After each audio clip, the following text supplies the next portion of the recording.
इस परमार्थ मार्ग में चलने वाले पथिक की पहली सीढ़ी है कि अपनी वाणी पर अंकुश कर ले। वांग निरोधो योगस्य प्रथमम द्वारम, मौन का आश्रय ले लो। ज्यादा बोलने का अभ्यास ही नहीं होना चाहिए, बड़े अपराध बन जाते हैं, निंदा स्तुति बन जाती है, दोष दर्शन होने लगता है, वो साधक गिर जाता है। मौन का स्वभाव बनाना चाहिए। जड़ मौन यहाँ वृंदावन में ठीक नहीं। यहाँ हम राधा राधा बोलेंगे, प्रभु की चर्चा बोलेंगे, कोई प्रश्न करेगा तो जो शास्त्र सम्मत बात है उत्तर देंगे, नहीं तो मौन रहेंगे। प्रपंच की तरफ से पूर्ण मौन होना चाहिए। आपको पहली बार कोई खड़ा करके बात कर रहा है, समझ में आया इससे बात करना, प्रभु को भूल जाना है, अगली बार से वो कहेगा राधे राधे, उत्तर नहीं देना। श्री हरिवंश, उत्तर नहीं देना। अंदर से श्री हरिवंश बोले, चल दिए। हमें किसी से क्या, हम किसी का अहित नहीं करेंगे, अमंगल नहीं करेंगे, हम किसी पर दोष दर्शन नहीं करेंगे, पर हम अपनी वृत्ति को भगवदाकार करने आए। ये नहीं कि कोई हमसे बोले तो हम बोलना जरूरी है, नहीं। कोई प्रश्न करे तो बोलना जरूरी नहीं। उपासक हो, आप कृपा करें तो बात कर ले, ना चाहे तो बिल्कुल आपके ऊपर कोई शासन नहीं कि आपको बात करना ही पड़ेगा, ऐसा सिद्धांत नहीं। योगस्य प्रथमम द्वारम वांग निरोधो, सबसे पहली साधना है वाणी को रोक ले। बोलने से बहुत शक्ति नष्ट हो जाती है। जैसे हम भगवत चर्चा करें तो इससे शक्ति बढ़ती है, लेकिन प्रपंच की वार्ता करने से वाणी की शक्ति नष्ट हो जाती है। जब आपकी जबान अपवित्र हो गई तो नाम कैसे चलेगा? जब वाणी अपवित्र है तो आपके अंदर शास्त्रीय कैसे शब्दों का भाव आ पाएगा? नहीं आ पाएगा। महावाक्यार्थस्य विचार्यता, आप नहीं विचार करने की क्षमता वाले रहेंगे। यदि आपने व्यर्थ की बातें शुरू कर दी, अश्लील भाषण बोलते, गंदी भाषा बोलते, तो आप में कभी विचार शक्ति ही नहीं रह जाएगी कि आप शास्त्रों के, संतों के वाक्यों का मनन करने की सामर्थ्य रखें। खो देंगे सामर्थ्य। बहुत अमृत में वचन निकलते हैं मौन वाणी को पावन रखने वालों के, एकदम शहद में डूबे हुए वचन। इसलिए वाणी पर अंकुश कीजिए। जरूरत हो तो बोलिए, नहीं तो मौन। श्री जी का जस गाइए, नाम कीर्तन कीजिए, इसके अलावा मौन नहीं है। इन नियम ले लीजिए। जब आए हो भगवत प्राप्ति के लिए तो काहे को बख्शो। इन इंद्रियों को सीधे अनुशासन में लीजिए ना। आपका स्वरूप इंद्रियां थोड़ी है, आप इनके संचालक हैं। आपकी सामर्थ्य से सामर्थ्यवान होकर आपको बांधे हुए हैं, आप इनको बांधिए। बहुत हो गई स्वतंत्रता इन दुष्टों की। माता देहूती जी भगवान कपिल जी से कहती, मैं उब गई इन दुष्ट इंद्रियों से भोग भोगते हुए, नाथ अब वो उपाय बताइए जिनसे इन दुष्ट इंद्रियों के कब्जे से मैं बाहर निकलूं। माता देहूती जी, ये बहुत दुष्ट है, ये कुछ मिनट तो लगेगा, बहुत शांत है और भगवत स्वरूप में लगने वाली है, और एक क्षण में गिरा के ऐसे नर्क में खड़ा कर देंगी जहां पश्चाताप ही होता है, हाथ कुछ नहीं लगता। योगस्य प्रथमम द्वारम वांग निरोधो, फिर अपरिग्रह। पहला द्वार है वाणी पर शासन कीजिए। हम वाणी गायन करेंगे, श्री जी की लीला चरित्र, नाम कीर्तन, इसके अलावा मौन। कई साधकों को ये स्पष्ट आज्ञा करी श्री जी की प्रेरणा से कि आप नहीं बोलोगे, तो उसका पालन करना चाहिए। जब सत्संग में आप सुन रहे हैं कि योगस्य प्रथमम द्वारम, तो आप अपनी वाणी को संयम में रखिए। किसी की मजाक, उपहास, किसी की चुगली, निंदा, ये सब बिल्कुल नहीं। अगर आप ये सब करते रहेंगे तो निरंतर नाम नहीं चलेगा, आप सत्संग का मनन नहीं कर पाएंगे, मनन करके आप अपने आराध्य देव में स्थित नहीं हो पाएंगे। जरूरी है मौन, जरूरी, पर विचार मौन। ये धाम है, इसलिए हम जड़ मौन की बात नहीं करते, विचार मौन। और वो मौन ही किस काम का, जो एक शब्द में हम बात कर लेते हैं, वो 5 मिनट लगाएं। जैसे कोई बात करनी, अब वो कुछ बोला, अब उसमें पूरी एकाग्रता, पूरी शक्ति नहीं, सीधे बोल रहे, स्विच ऑफ कर दो, क्या चलेगा? जड़ मौन के लिए फिर ना ऊ कुछ नहीं, न लिखना, न पढ़ना, न कुछ, बिल्कुल बालवत परमहंस स्थिति, कोई प्रश्न नहीं, कोई उत्तर नहीं, एकदम जड़वत, जीते जी मृत जीवन मुक्त होने के लिए। तो वो ये श्रीधाम वृंदावन है, यहाँ उचित नहीं, क्योंकि यहाँ राधा नाम स्वयं हरि रखते हैं, तो हमारी जबान की सार्थकता है, राधा नाम कीर्तन करें, वाणी जी का गायन। इसके अलावा मौन। दूसरा अपरिग्रह, उतना ही स्वीकार कीजिए जिससे आपकी जीवन यात्रा चलती है। इसके बाद एक भी वस्तु एक्स्ट्रा आपके पास नहीं होनी चाहिए। क्यों होनी चाहिए? जब रोज का रोज श्री जी दे रही तो तुम्हें एकत्रित करने की जरूरत क्या है? आपको जो दिनचर्या में चाहिए बस उतना ही, इसके आगे नहीं। एक भी कंबल एक्स्ट्रा नहीं रखना होना चाहिए, एक भी वस्त्र एक्स्ट्रा नहीं होना चाहिए। जो हमारी दिनचर्या में आ रहे हैं, 2 कॉपिन, 2 मार्किन, बनियान, स्वेटर, 1 कंबल या 2 कंबल, जिससे आपकी दिनचर्या कट रही, बस। इसके अलावा आपके पास कुछ नहीं। आपकी जो दिनचर्या है, उस दिनचर्या जो प्रभु दिए हुए हैं शरीर पालन पोषण के लिए, शरीर के लिए, उतनी आवश्यक। अगर सही दिनचर्या करनी तो राइट टाइम पे आपका पहले कंबल हटना चाहिए, समय कंबल फेंक दिया अब अपनी दिनचर्या में। काहे को शरीर को इतना दुलार करके बबुआ बनाए, कान के कंटूप ऐसे बांधे, मुंह में ऐसे बांधे, ऐसे क्या होना है इसको? ये जड़ शरीर है, जितना प्यार करोगे उतना ही परेशान करेगा ये। हाँ, इसको ज्यादा नहीं, आहार दे दिया, संयम नियम से स्नान ध्यान पूजा पाठ, हर समय भगवत चिंतन, ये जड़ है, अभ्यास है। यहाँ कौन बांधता है? कुछ 12 महीना झेलता है नहीं मस्तक का, ये सब कौन बांधता है? ऐसे अभ्यास। चलो इतने कमजोर अभ्यास के हैं तो जितना उचित वस्त्र उतना पहन लिया। अब ये नहीं कि सोमवार को हरा, मंगल को नीला और बृहस्पति को पीला, और अलग अलग दिन के अलग अलग स्वेटर, अलग अलग दिन के अलग अलग। भैया ये विलासिता नहीं। भगवत प्राप्ति करनी तो एक स्वेटर में 10-5 साल तो कट ही जाएंगे। दूसरा हम क्यों ले? एक जीपर मिल गया, उससे शरीर ढक लिया, 10-5 साल चलेगा, 2-3 महीने पहनने को होता है। हर साल नया तो हमें क्या कारण? हमें कहीं जाना है क्या पार्टी में? नहीं, यही पार्टी बाबा की पार्टी भगवत मार्ग के पथिक है। उचित बिल्कुल बहुत। वो इसको दुलार करने का मतलब है अपना पतन करना। सच्ची मान लीजिए, इसका पतन करना।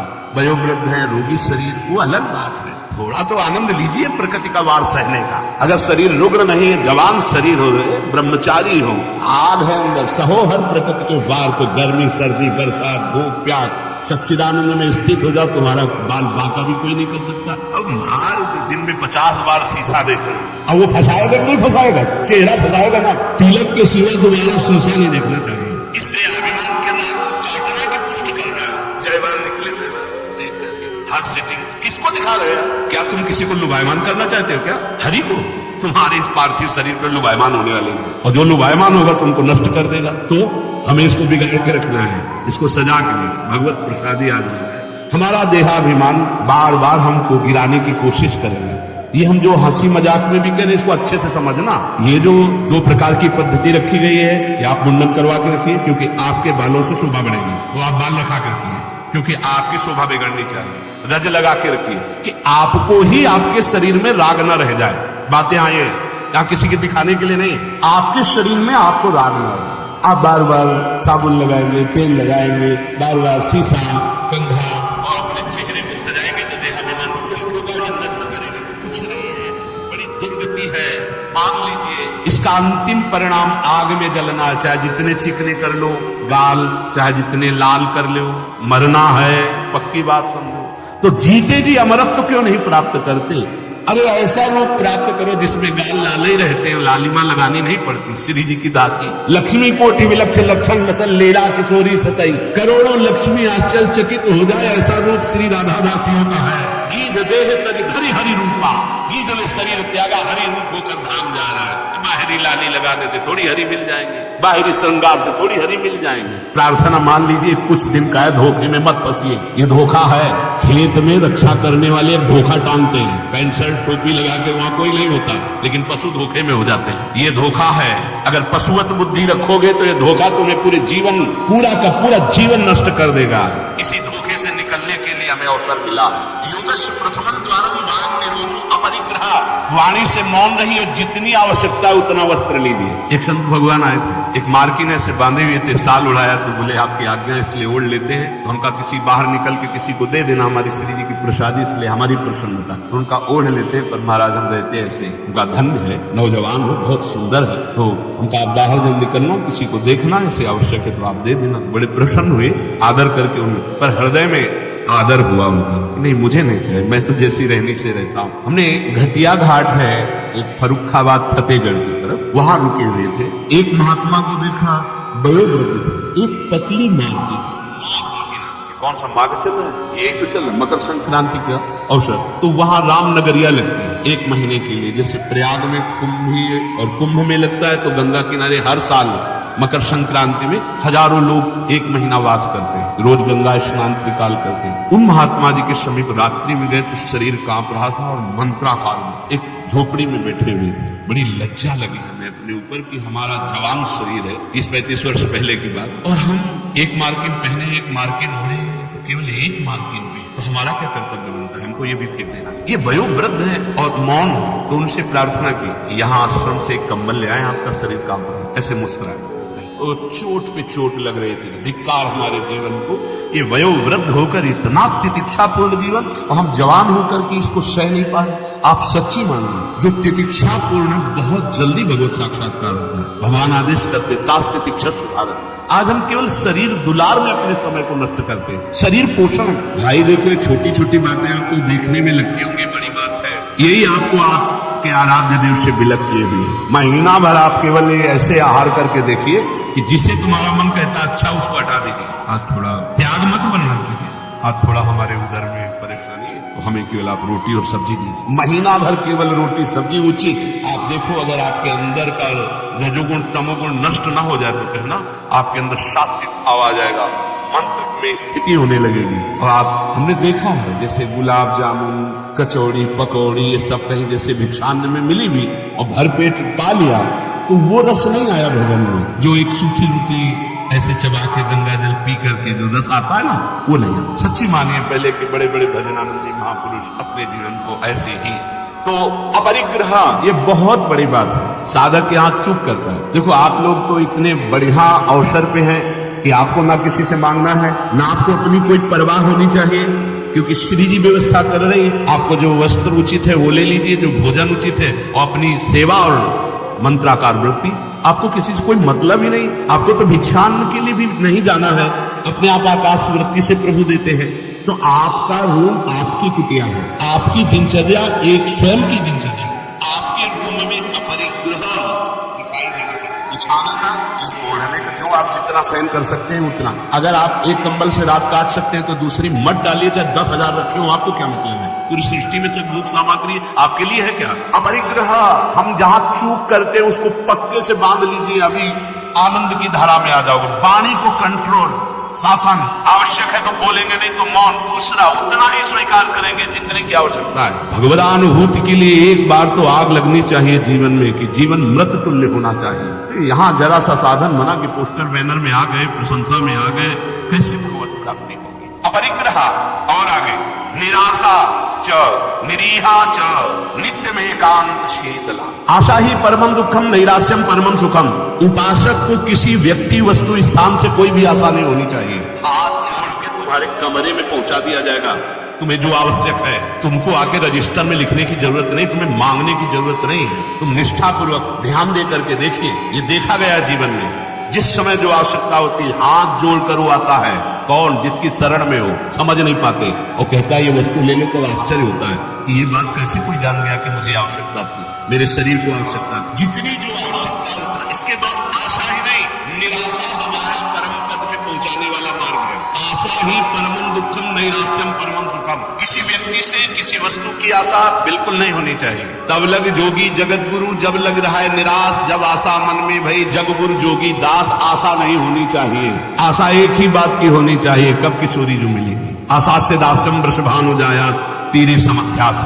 जब भानु जाया कब मैं अपने स्वरूप में स्थित होऊंगा, इसके अलावा कोई आशा नहीं। शरीर की आवश्यकता है, मान लो यहाँ सुविधा है कि भाई आप यहाँ से ले लीजिए तो आप ले लीजिए, नहीं तो किसी से मांगने की जरूरत नहीं। कभी तो ऐसे रहना सीखो ना, कोई आशा नहीं, कोई इच्छा नहीं। और आप हृदय की बात जानते हो, आप देखना, आपको जो शरीर की जरूरत हो आप देखते रहे, देते बिल्कुल बिल्कुल। वो एक एक कदम पर देखते हैं जो अव्यवस्थित, तो हमने देखा है एक एक कदम पर व्यवस्था। आपको अपने स्वामी पे विश्वास होना चाहिए, आशा किसी से नहीं। आशा एक राम जी से दूजी आशा छोड़ दे, नाता एक राम जी से दूजो नाता तो। यहाँ संसार आशा में ही तो दुख को प्राप्त हो रहा है। पिंगला वैश्य भगवान दत्तात्रेय जी ने गुरु माना क्योंकि उसने आशा का त्याग किया। आशा अब मैं पुरुषों से आशा करती थी, अब परम पुरुष से आशा करूँ, अपने आत्मस्वरूप। आप किसी की जरूरत नहीं, मैं किसी से रमण की आशा नहीं करूंगी, एकमात्र अपने आत्मस्वरूप। उसी समय उसको गुरु मानना। पहला वाणी का मौन, उचित बोलो। दूसरा सामान उतनी रखो जितनी आवश्यकता हो। तीसरा किसी से आशा मत रखो। चौथा निरीह, किसी भी तरह के लोक परलोक की कोई कामना नहीं। अभी देखो जीवन मुक्त हो जाओ, किसी से लोक की कोई आवश्यकता नहीं, लोक वस्तु की, और निरीह कोई काम नहीं। कितना हृदय अभी आनंदित हो जाएगा, प्रसन्न हो जाएगा। जैसे पीछे कहा कि अंतर्मुख होकर निष्काम होकर जो भजन होता है उसमें मन प्रसन्न हो जाता है। उसी अखंड प्रसन्नता में परमात्मा साक्षात्कार होता है। निरीह कोई इच्छा नहीं। आज क्या पाएंगे? इच्छा ही नहीं आनी चाहिए। कुछ स्पेशल, कुछ स्पेशल तो राधा नाम है, राधा रूप है, वो आप दे सकते हो तो दे, नहीं वो तो नहीं, तो और स्पेशल ये तो सब पा रहे संसार। ये साधक उपासक चाहे गृहस्थ हो चाहे विरक्त, एक निष्ठा होनी चाहिए, एक निष्ठा। एक नए साधक को हमने देखा, कपड़ा ऊपर से पड़ा था और गमछा पेट में बंधा था। जब प्रसाद पाने के लिए बैठे किसी जगह हम रहते थे, आए थे मंदिर। हम संतों पर बहुत सूक्ष्म दृष्टि, उनके व्यवहार, उनके आचरण से, क्योंकि सब कुछ सीखने को मिलता है। तो देखा कि खींच के पेट में गमछे से गांठ बनी थी जब प्रसाद को बैठे थे, पहले नहीं बनी थी। तो उनको नजदीक गए और महाराज उसका गमछा नामे बोले साधन में एक उचित आहार चाहिए। तो मुझे पता चल जाता है जहाँ थोड़ा पाया तो इतने में इतने गमछा नाप का उसमें 3 गांठ, तो इतना नेट कभी ज्यादा आहार में। यद्यपि ये प्रथम साधना के लिए ऐसा नहीं, सामने से आहार का निश्चय किया जाता है। इतना आहार फिर चाहे कितना अमृत हो उसके ऊपर नहीं होना चाहिए। साधु को बार बार नहीं लेना चाहिए। ये जो नहीं पूरी बोले हाँ खीर, हाँ 4 पूरी रख दो, इतनी सब्जी रख देंगे, दोबारा आप पूछिएगा किसी से, हमारे से पूछने की जरूरत नहीं। ऐसे ही दिन चल गया। नहीं, गरम या गरम और नरम दोनों से मतलब नहीं है। महापुरुषों ने देखो, एक बार उड़िया बाबा प्रसाद पवा रहे थे, स्वयं खड़े तो 2 प्रकार की पूड़ी बनवाई थी, एक पतली और पकी हुई, और एक मोटी लंबी कच्ची। पकी हुई नीचे रख दिया, कच्ची वाली ऊपर रख दिया, और आप खड़े हो गए। सब नवीन साधक है। उनमें से 50 नीचे वाली पूड़ी ऊपर करके शुरू किया, कई साधक ऊपर से शुरू किए। तो जो नीचे वाली तुमसे कहा खड़े हो जाओ, वो तो भाग जाओ, ब्याह करो जाके, गर्मा गर्म बहू के हाथ पाना, बाबा जी बनने लायक नहीं हो। ऐसे सीधे डांट ले, कान पकड़ा, महाराज जी गलती नहीं, आपने ऊपर वाली को नीचे क्यों किया, नीचे वाली को ऊपर क्यों किया? क्योंकि वो पकी थी ना, तुम्हारी स्वाद पर दृष्टि थी ना, इसलिए स्वाद का पोषण करना है तो घर जाओ। भगवत मार्ग में चलने के लिए स्वाद मिटाना है, केवल भगवत स्वाद लेना है, भगवत आनंद का स्वाद लेना है। कितना कठिन लग रहा होगा? कुछ कठिन नहीं है। जब लक्ष्य बन जाता है भगवत प्राप्ति के, सब सहज हो जाता है। नहीं खान पान पे भावे है, नहीं कोमल वसन सुहावे है, सब विषय लगे ते खा रहा है, हरि आशिक का मग न्यारा है। समझो इस बात को। यहाँ इतना डबल होता जा रहा है शरीर, चर्बी बढ़ती जा रही है, पीछे भी पेट में भी, कि आसन में अगर कहा जाए पद्मासन में 20 मिनट बैठो, बैठने की हिम्मत नहीं रह गई, तो क्या साधना करोगे? बिल्कुल ये बात होश में रखिए। शरीर को बढ़ावा देना, बिल्कुल अपना नाश करना है। उचित आहार ऐसा कि पाने के बाद तुरंत आसन में 1 घंटे बैठना पड़े तो आपको कोई परेशानी न हो। मान लीजिए आप उदर नहीं है, आप प्राण नहीं है, आप रसेंद्री नहीं है, आप मन नहीं है,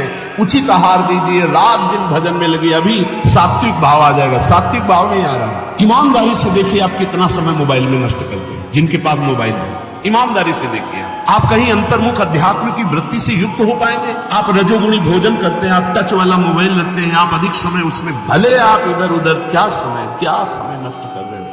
एक सेकंड इतना, जब कोई जरा सी व्यर्थ की बात करता है तो चिड़चिड़ाहट पैदा होती है कि तुम इतना समय नष्ट कर रहे हो। समय नष्ट कर, अरे जितने सेकंड में हम राधा राधा बोलते उतने में तुमने व्यर्थ बात सुना दी, व्यर्थ बात। चलो गृहस्थ आश्रम में व्यापार नौकरी आदमी तो उसको बेचारे को व्यवस्था, लेकिन आप भगवत मार्ग के पति हैं। आपका बिल्कुल एक मिनट बड़ा कीमती है।